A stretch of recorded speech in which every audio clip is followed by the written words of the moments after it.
When I went to Holland, the multi-generational thing, I went with a 70-year-old woman to the red light district. See, we're not talking just kids. We're talking spiritual mothers and fathers. I went with her to the red light district. She goes every single week to pray for the prostitutes. She said, "Stacey, come with me." She discipled me. We went and we knocked on prostitutes' windows. We said, "Can we pray for you?" We went into, I don't know how many prostitutes, and we prayed for them. We prophesied over them. And I was led by a 70-year-old woman that goes there every single week and has seen countless women saved, taken out of prostitution. Every single prostitute we prayed for, they all fell on their knees and wept with the power of the Spirit of God. It was so beautiful. So I'm being discipled by the older generation, and I'm taking younger kids with me and teenagers with me. I don't go anywhere in the world that I don't take a younger person with me, whether they're 16, whether they're 28, whether they're 32. I travel all over the world, and I never go alone. I always take them with me, and especially my daughter and my kids. That's awesome.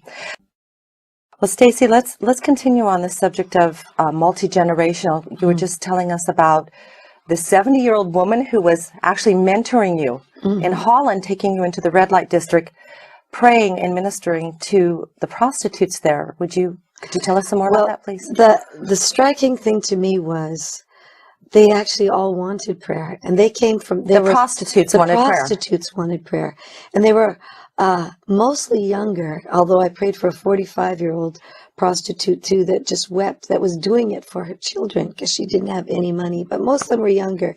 And to every single one of them, the ones from Nigeria, the ones from Romania, the ones from East Germany, from Holland, I looked them in the eye and I said, "Does your mother know you're here?"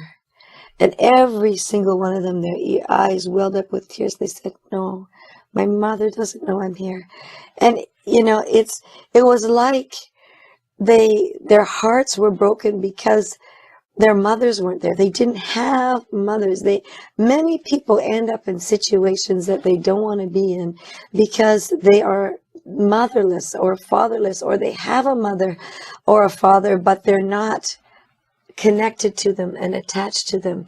And I feel like that's an extreme example with prostitutes, but I find it in the church that that the younger generation is crying out for mothers and fathers. I got a testimony from a woman I took to Brazil. She would be in her 50s, and she gave me a testimony. She said, "I went with you to Brazil, because I took 100 people to Brazil, and we went to the slums and the streets, and she said, she said, since I've been to Brazil, my ministry has been revolutionized. I now have a whole, 3, 4, 5 young Brazilians that don't have a mother, that just want to be spiritually mothered." She said they email me almost every week, sometimes 3 or 4 times a week. She says, "I'm bringing one of them up here, and I'm going to go back down there." And the connection between generations is a hunger, both from the mother's side and the daughter's side, or the father's side and the son's side. They want it.